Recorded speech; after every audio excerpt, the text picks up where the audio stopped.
Bismillahirrahmanirrahim. Assalamualaikum warahmatullahi wabarakatuh.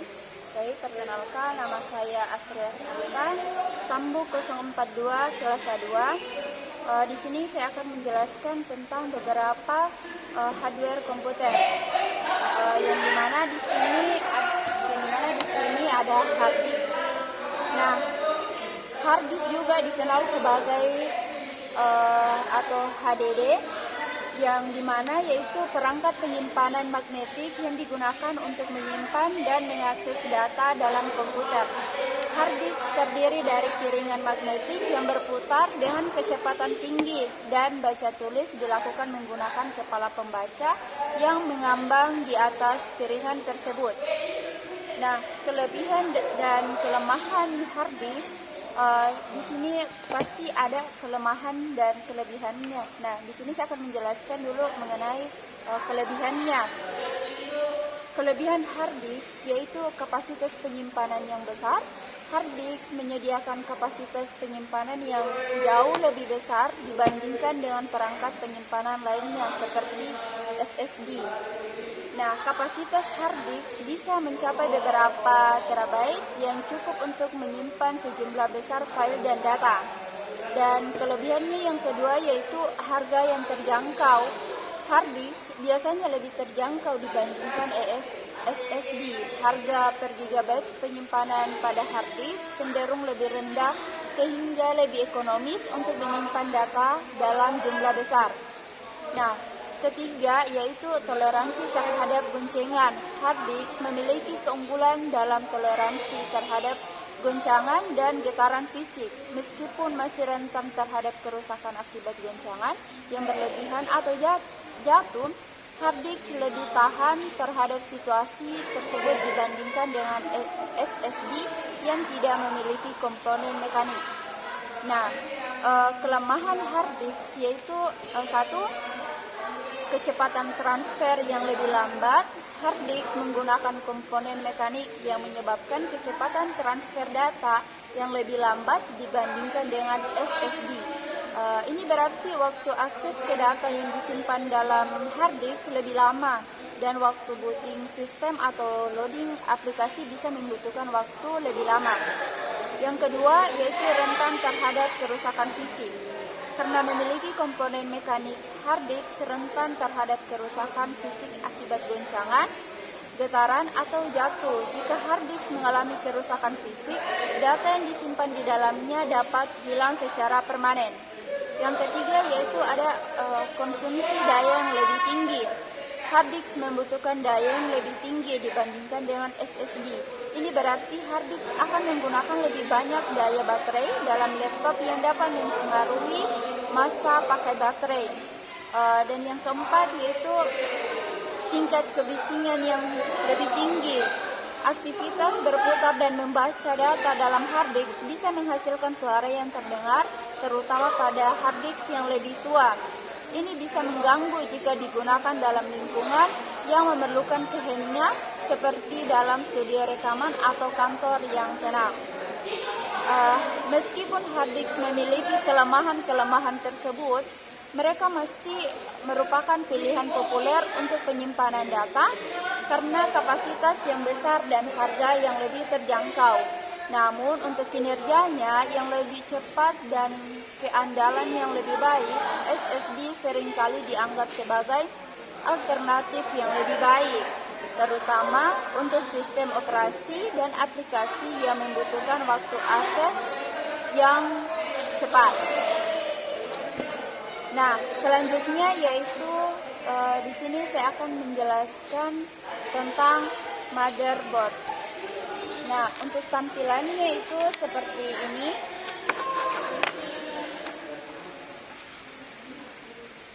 Untuk tampilan motherboardnya itu seperti ini. Nah, motherboard yang juga dikenal sebagai papan induk atau mainboard adalah salah satu komponen utama dalam komputer. Motherboard berperan sebagai penghubung antara semua komponen perangkat keras yang ada di dalam komputer, termasuk prosesor, memori, kartu grafis, kartu suara, dan yang lainnya. Di motherboard ini terdapat juga kelebihan serta kekurangannya. Nah, di sini saya akan menjelaskan dulu tentang kelebihannya. Kelebihan dari motherboard yaitu satu, kompatibilitas dan fleksibilitas. Motherboard menyediakan soket dan konektor yang kompatibel dengan berbagai jenis komponen perangkat keras. Ini memungkinkan pengguna untuk lebih memilih dan mengganti komponen sesuai dengan kebutuhan dan keinginan mereka, termasuk prosesor, memori, kartu grafis, dan kartu ekspansi lainnya. Hal ini memberikan fleksibilitas dalam mengupgrade sistem komputer. Nah, yang kelebihan keduanya yaitu peningkatan kinerja. Motherboard dapat mendukung fitur-fitur terbaru dan teknologi terkini seperti slot PSLI dan yang memungkinkan penggunaan kartu grafis atau kartu suara terbaru. Motherboard yang lebih baru juga bisa mendukung kecepatan transfer data yang lebih tinggi, memori yang lebih cepat, dan konektivitas yang lebih baik. Nah, yang ketiga yaitu kualitas konstruksi yang baik. Motherboard biasanya dibangun dengan kualitas yang baik dan dirancang untuk memberikan stabilitas dan keandalan dalam jangka panjang. Komponen berkualitas tinggi, sirkuit yang dirancang dengan baik, dan lapisan perlindungan sering digunakan dalam motherboard untuk mencegah kerusakan dan gangguan saat penggunaan normal. Nah, tadi itulah kelebihan dari motherboard. Sekarang saya akan menjelaskan tentang kelemahan dari motherboard. Yang dimana di sini satu, keterbatasan upgrade. Meskipun motherboard dirancang untuk fleksibilitas dan upgrade, ada keterbatasan pada jenis dan jumlah komponen perangkat keras yang dapat digunakan. Setiap motherboard memiliki batasan dalam hal soket prosesor yang kompatibel, jenis slot ekspansi yang tersedia, dan kapasitas maksimum memori yang didukung. Jika ingin melakukan upgrade yang signifikan, mungkin perlu mengganti seluruh motherboard. Nah, kelemahan yang keduanya yaitu biaya upgrade. Biaya upgrade, jika ingin melakukan upgrade, maka komponen tertentu seperti prosesor atau memori terkadang perlu mengganti motherboard untuk kompatibilitas yang sesuai. Hal ini bisa menjadi biaya tambahan yang signifikan, terutama jika motherboard yang lebih baru dengan fitur-fitur yang diperlukan memiliki harga yang lebih tinggi. Nah, kelemahannya yang ketiga yaitu kerusakan single point of failure. Motherboard adalah komponen sentral dalam komputer. Jika motherboard mengalami kerusakan, semua komponen yang terhubung ke dalamnya dapat berpengaruh. Hal ini menyebabkan kerusakan sistem secara keseluruhan dan memerlukan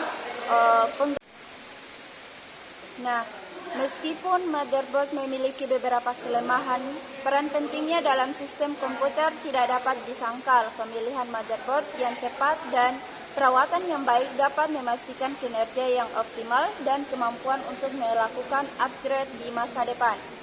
Baik, selanjutnya yaitu kita lanjut di power supply.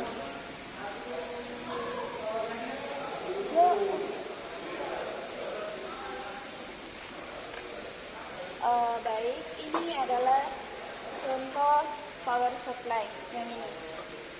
Di sini tidak bisa saya cabut. Di sini saya hanya bisa tunjukkan model dari power supply. Ini bentuknya seperti ini.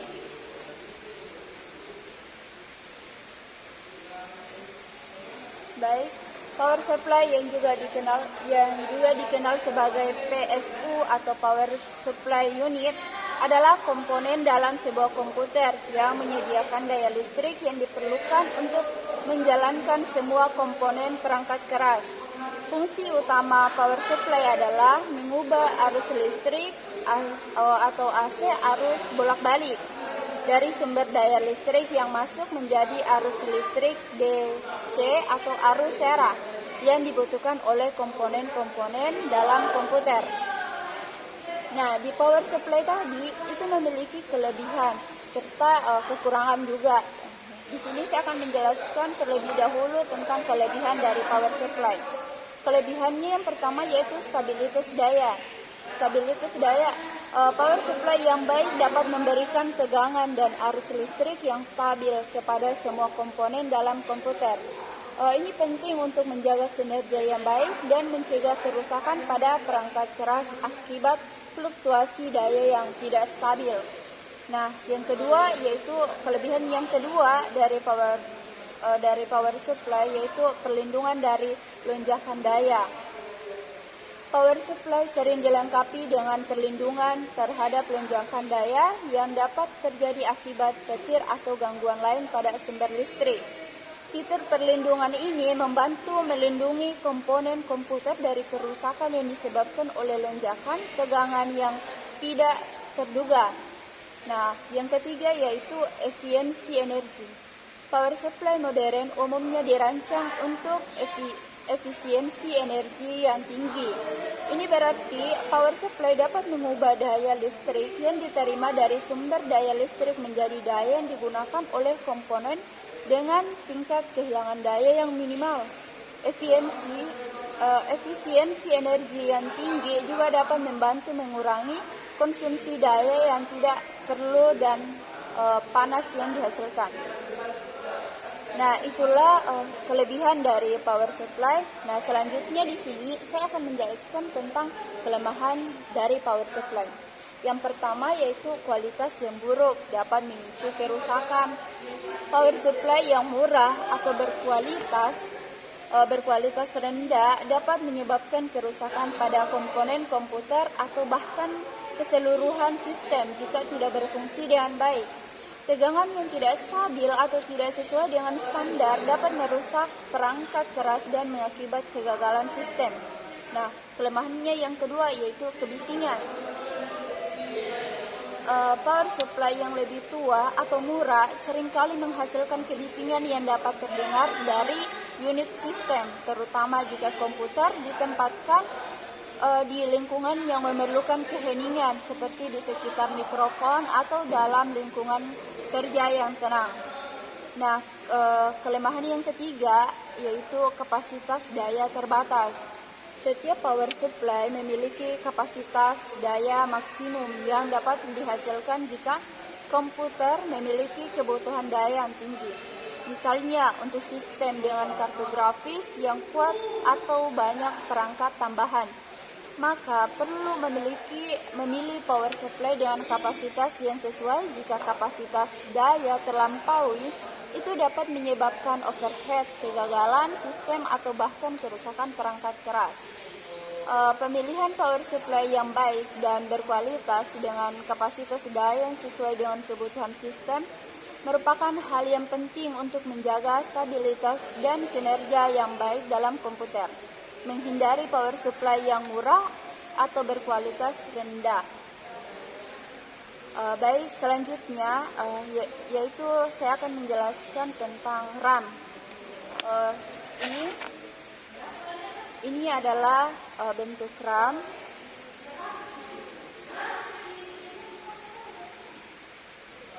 Nah, RAM atau biasa dikenal dengan Random Access Memory. Ini RAM adalah tipe memori komputer yang digunakan untuk menyimpan data sementara saat komputer sedang berjalan. RAM berperan penting dalam mempercepat akses data dan kinerja keseluruhan sistem. Seperti ini contoh RAM. Nah, di RAM ini juga terdapat beberapa kelebihan serta kekurangannya, yang dimana untuk kelebihan dari RAM yaitu yang pertama kecepatan akses tinggi.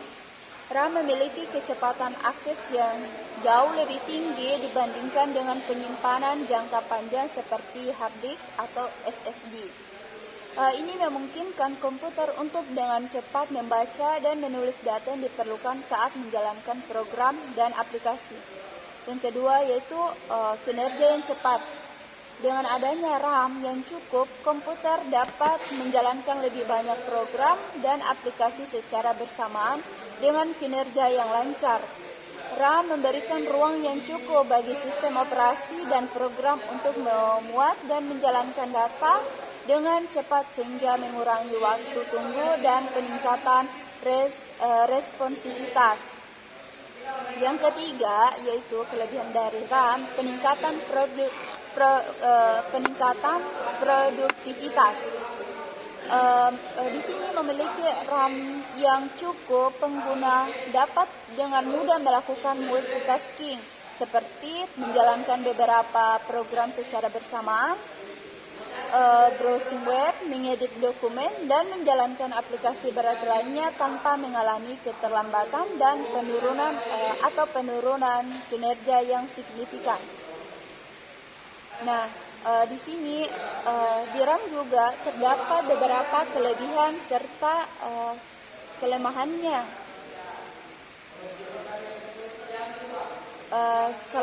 Baik, selanjutnya di sini itulah tadi kelebihan dari RAM. Selanjutnya di sini saya akan menjelaskan juga tentang kelemahan dari RAM. Yang pertama yaitu kapasitas terbatas. Jadi setiap komputer memiliki batasan kapasitas RAM yang dapat diinstal. Jika memori RAM yang tersedia terbatas, komputer mungkin mengalami pembatasan dalam hal jumlah program yang dapat dijalankan secara bersamaan atau jumlah data yang dapat dimuat dalam memori. Hal ini dapat mengakibatkan penurunan kinerja atau bahkan kegagalan program. Kelemahan yang kedua yaitu volatilitas data. RAM bersifat volatil, artinya data yang disimpan di RAM akan hilang ketika komputer dimatikan atau di-restart. Oleh karena itu, RAM hanya digunakan untuk menyimpan data sementara yang dibutuhkan selama komputer sedang berjalan.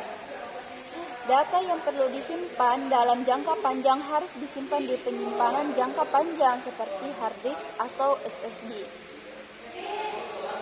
Kelemahan yang ketiga yaitu biaya yang tinggi. RAM terutama pada RAM dengan kapasitas yang lebih besar dan kecepatan yang lebih tinggi dapat memiliki harga yang tinggi. Baik, saya ulangi, yang ketiga yaitu tentang biaya yang tinggi. RAM terutama RAM dengan kapasitas yang lebih besar dan kecepatan yang lebih tinggi dapat memiliki harga yang tinggi. Jika ingin meningkatkan kapasitas atau meningkatkan kinerja RAM, itu bisa menjadi biaya tambahan yang perlu dikeluarkan. Baik, itu saja dari beberapa kelebihan serta kekurangan atau kelemahan dari RAM. Tapi meskipun RAM memiliki beberapa kelemahan, penting untuk memilih dan menginstal jumlah RAM yang cukup untuk memenuhi kebutuhan komputasi sehari-hari. Dalam banyak kasus, peningkatan RAM adalah cara yang efektif untuk meningkatkan kinerja sistem secara keseluruhan. Baik, selanjutnya yaitu di sini saya akan menjelaskan lagi mengenai prosesor. Prosesor itu bentuknya seperti ini.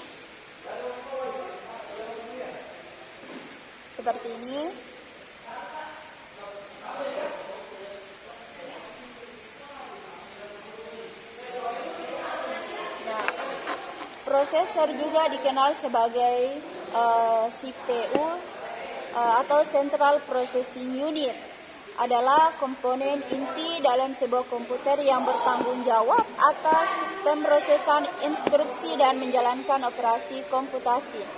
Prosesor adalah otak komputer yang melakukan operasi aritmatika, logika, dan kontrol yang diperlukan untuk menjalankan program dan menjalankan tugas komputasi. Di sini, di dalam prosesor, di sini juga terdapat kelebihan dan kelemahannya. Baik, di sini saya akan menjelaskan sedikit tentang kelebihan dari prosesor. Kelebihan dari prosesor yang pertama yaitu kecepatan kinerja. Yang kedua yaitu multitasking. Prosesor modern dilengkapi dengan teknologi multitasking yang memungkinkan komputer untuk menjalankan beberapa program secara bersamaan. Dengan adanya prosesor yang kuat, komputer dapat dengan mudah menjalankan aplikasi berat, multitasking yang kompleks dan menjalankan tugas komputasi paralel. Dan yang ketiga yaitu peningkatan efisiensi energi. Prosesor terbaru sering dilengkapi dengan teknologi efisiensi energi yang membantu mengurangi konsumsi daya dan panas yang dihasilkan. Hal ini dapat meningkatkan masa pakai baterai pada laptop dan mengurangi kebutuhan pendinginan pada laptop. Nah, selanjutnya yaitu tentang kelemahan prosesor. Kelemahan prosesor yaitu yang pertama keterbatasan kapasitas, yang kedua ketergantungan pada komponen lain, dan yang ketiga yaitu kelebihan panas. Baik, mungkin itu saja yang bisa saya jelaskan mengenai beberapa hardware komputer. Lebih dan kurangnya mohon maaf. Sekian, saya akhiri. Wassalamualaikum warahmatullahi wabarakatuh.